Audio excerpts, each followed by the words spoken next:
नमस्कार दोस्तों, आप सभी का मेरे चैनल वंदना सिंह ऑफिशियल में बहुत-बहुत स्वागत है। दोस्तों, आज हम नवरात्रि के बारे में हम ये वीडियो लेकर आए हैं और आप लोग ये वीडियो पूरी देखिएगा क्योंकि बहुत सारे लोग ये सोच रहे हैं कि कलश स्थापना का समय कब होगा जब सूर्य ग्रहण लग रहा है, तो कब समाप्त होगा। पहली बात तो सूर्य ग्रहण का प्रभाव हमारे भारतवर्ष में है नहीं, तो इसका प्रभाव माना नहीं जाएगा और जो ये घट स्थापना का समय है, उसको लेके सारी बातें मैं आपको बताऊँगी कि कब कलश स्थापना है, कब जो है नवरात्रि का शुभ मुहूर्त है पूजा प्रारंभ करने का। तो ये सारी चीज़ें मैं आपको बताऊँगी, मेरी इस वीडियो को आप पूरा देखें और अगर आपको कुछ अच्छा लगे तो कमेंट्स करें, कुछ पूछना है तो कमेंट्स करें। दोस्तों, इस वर्ष अश्विन शुक्ल पक्ष प्रतिपदा 15 अक्टूबर रविवार के दिन चित्रा नक्षत्र एवं वैधृति योग का संयोग बना रहा है, इसलिए इस योग के निषेध को मानते हुए कलश स्थापना शास्त्रों के अनुसार प्रातः 10:24 बजे से अभिजीत मुहूर्त में और 11:36 से लेकर 12:24 बजे के बीच करना श्रेष्ठ होगा।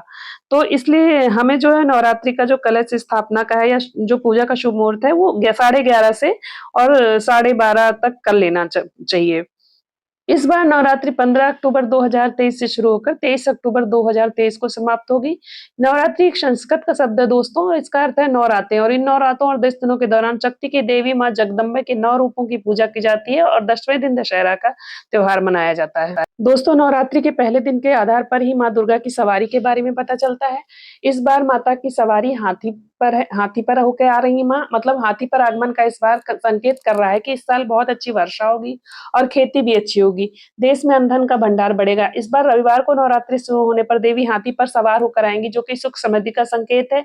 वहीं सोमवार 23 अक्टूबर को नवरात्रि का आखिरी दिन रहेगा। इस दिन सर्वार्थ सिद्धि और रवि योग बनने से देवी की विदाई भी अत्यंत शुभ रहेगी।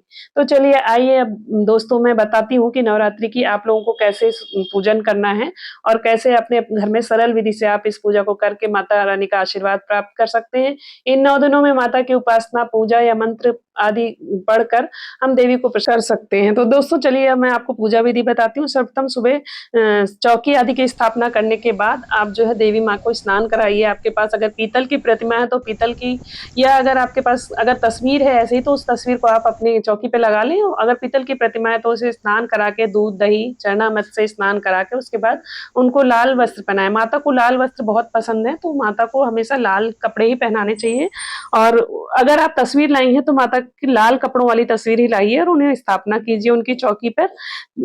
चौकी की स्थापना की विधि तो मैं पहले भी आपको बता चुकी हूँ और अगर वरना मैं आपके लिए दूसरी वीडियो बनाऊंगी जिसमें चौकी की स्थापना कैसे करते हैं इस बारे में बताऊंगी। तो चौकी की स्थापना करने के बाद कलश स्थापना शुभ मुहूर्त में करिए और कलश स्थापना का समय मैंने आपको बता दिया है कि सुबह रविवार के दिन 11:30 से 12:30 का समय है।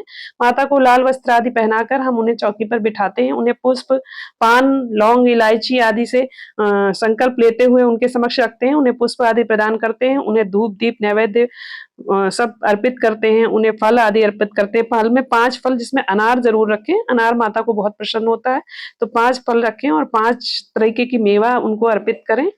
माता की चौकी को अच्छे से श्रृंगार कराएं। माता की चौकी अच्छे से सजाएं। माता के 9 रूपों की अगर कोई प्रतिमा है तो उसको भी रखें और उसके बाद आप माता के आगे एक दीप जला दें। बहुत सारे लोग तो अखंड ज्योति जलाते हैं, लेकिन अगर आप अखंड ज्योति नहीं जला रहे हैं, आप उस ज्योति को पूरी तरह से देखभाल नहीं कर सकते हैं, तो आप सुबह और शाम के टाइम पे उनकी पूजा करें। उस समय उन्हें घी का दीपक जलाएं और अगर अखंड ज्योत जला रहे हैं तो आपको फिर उस ज्योत का पूरा ध्यान रखना चाहिए।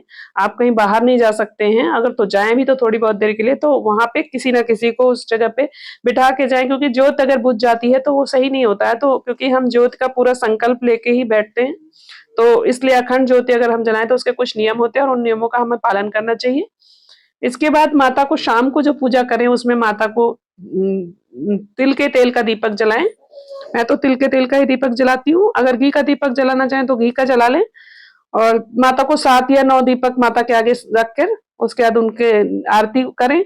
माता के सामने भजन वगैरह भी करें, जगराता करें माता का। 9 दिनों में 1 दिन तो माता का जगराता करना ही चाहिए। माता आरती उतारें और माता को स्तुति करके, आरती करके माता की प्रसन्नता के लिए उनसे बार-बार निवेदन करें। दोस्तों, नवग्रह की भी पूजा करी जाती है, उसे भी माता के पास स्थापित करें। बहुत सारे लोग नवग्रह जो है सुपारी को भी 9 सुपारियां रख के करते हैं, लेकिन मेरे पास नवग्रह का यंत्र है तो मैं नवग्रह का यंत्र रखकर ही उनकी पूजा करती हूँ। आप चाहें तो बाजार से ले सकते हैं, नवग्रह का यंत्र आता है, उसमें 9 ग्रह बने होते हैं, उनको रख लें और उनको भी रोली, चावल आदि और पुष्प आदि अर्पित करें। उसके बाद माता को शाम को आज्ञारी भी करें। इसके अतिरिक्त बहुत सारे लोग शाम के टाइम मंदिर जाने का नियम बना रखते हैं। मैं भी माता का मंदिर जागरण आदि देखने जाती हूँ और माता का मंदिर का नियम है मेरा, तो मैं रोज माता की एक बार दर्शन करने मंदिर जाती हूँ। आपके आस-पास अगर कोई मंदिर है तो वहाँ पर जाएँ और माता की आरती में शामिल हों। और फिर लेकिन आरती में जाने से पहले अगर आप ऐसे जाएँ या तो अपने घर आके आरती के टाइम पे घर आके आरती करें, अगर आपने माता की पूजा चौकी लगा रखी है, और या फिर जो है आप आरती होने के समय से पहले वापस आ जाएँ। दोस्तों, इस तरह से सरल विधि से नौ दुर्गों के 9 दिन के व्रत मैंने विधि आपको बताई है। अगर आपको अच्छी लगी है तो आप इसी तरह से फॉलो करें, और इस तरह से साधारण विधि से आप अपने काम को करते हुए, नौकरी आदि करते हुए, व्यापार आदि करते हुए भी आप इस पूजा को सरल विधि से 9 दिन तक कर सकते हैं और माता को प्रसन्न कर सकते हैं। दोस्तों, माता की प्रसन्नता से सब कुछ हमें प्राप्त होता है, क्योंकि माँ ही एक ऐसी है जो अपने बच्चों के हर सुख-दुख में साथ देती है।